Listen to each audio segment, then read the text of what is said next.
Assalamualaikum warahmatullahi wabarakatuh.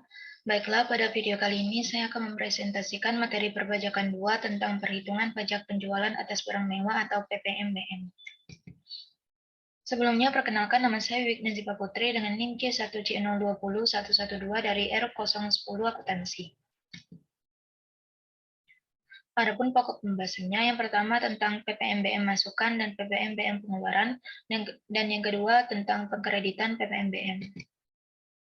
Pajak penjualan atas barang mewah atau PPNBM merupakan pajak yang dikenakan selain pajak pertambahan nilai atau PPN untuk penjualan barang-barang yang tergolong sebagai barang mewah. PPNBM merupakan jenis pajak yang merupakan satu paket dalam Undang-Undang Pajak Pertambahan Nilai. Pajak ini merupakan pajak yang dikenakan oleh pemerintah untuk menjalankan fungsi keseimbangan pembebanan pajak antara konsumen yang berpenghasilan rendah dan konsumen yang berpenghasilan tinggi, serta pengendalian pola konsumsi atas barang kena pajak yang tergolong mewah. Sederhananya, jika Anda memiliki penghasilan yang tinggi, otomatis Anda juga harus membayar pajak lebih tinggi. Adapun tujuan pengenaan pajak penjualan atas barang mewah, yang pertama untuk keseimbangan pembebanan pajak antara yang berpenghasilan rendah dan yang berpenghasilan tinggi. Dan yang kedua, perlu adanya pengendalian pola konsumsi atas BKP yang tergolong mewah. Dan yang ketiga, perlu adanya perlindungan terhadap produsen kecil. Dan yang keempat, perlu untuk mengamankan penerimaan negara. Berdasarkan pasal 5 ayat 1 Undang-Undang PPN, pajak penjualan atas barang mewah dikenakan terhadap beberapa barang berikut. Yang pertama, penyerahan barang kena pajak atau BKP tergolong mewah dilakukan oleh pengusaha yang menghasilkan BKP tergolong mewah di dalam daerah, pabean dalam kegiatan usaha atau pekerjaannya. Yang kedua, impor barang kena pajak yang tergolong mewah. Mekanisme pemungutan pajak penjualan atas barang mewah dilakukan dengan faktur pajak sebagaimana diisyaratkan dalam pemungutan PPN.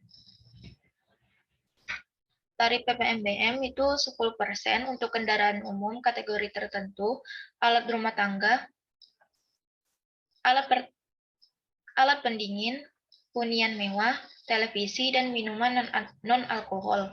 Tarif 20%, kendaraan bermotor kategori tertentu, alat fotografi, berbagai jenis permadani, peralatan olahraga impor, dan barang. Tarif 25%, kendaraan bermotor berat dan berbahan bakar solar, misalnya kombi, pick-up, dan minibus. Dan untuk tarif 35%, itu untuk minuman bebas alkohol, bahan berbahan kulit impor, batu kristal, bus, dan barang pecah belah. Adapun cara perhitungan PPNBM, cara perhitungan pajak penjualan atas barang mewah terhutang adalah sebagai berikut, yaitu rumusnya PPNBM terhutang sama dengan DPP PPNBM dikali dengan tarif pajak. Tarif khusus pajak penjualan atas barang mewah atas ekspor BKP tergolong mewah adalah sebesar 0%. Contoh kasus, harga jual sedan diesel 1.800 cc oleh PKP. Produsen 260 juta, PPN 10% dikali 260 juta, maka didapat hasil sebesar 26 juta. PPNBM 40% dikali dengan 260 juta, didapatlah hasil sebesar 104 juta. Dan total harga jual termasuk PPN dan PPNBM itu sebesar 390 juta. Yang kedua, PPNBM pekreditan. PPN bisa dikreditkan melalui mekanisme pajak masukan dan pajak pengeluaran. Namun, PPNBM tidak dapat dikreditkan dengan PPNBM lainnya atau PPN. PPNBM tidak dapat dikreditkan karena sasaran PPNBM adalah konsumen. Maka tujuan memberi beban pajak tambahan tidak akan tercapai apabila PPNBM dapat dikreditkan, karena PPNBM yang dibayar akan masuk kembali ke kas perusahaan pedagang besar.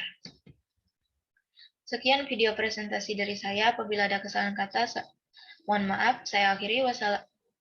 Wassalamualaikum warahmatullahi wabarakatuh.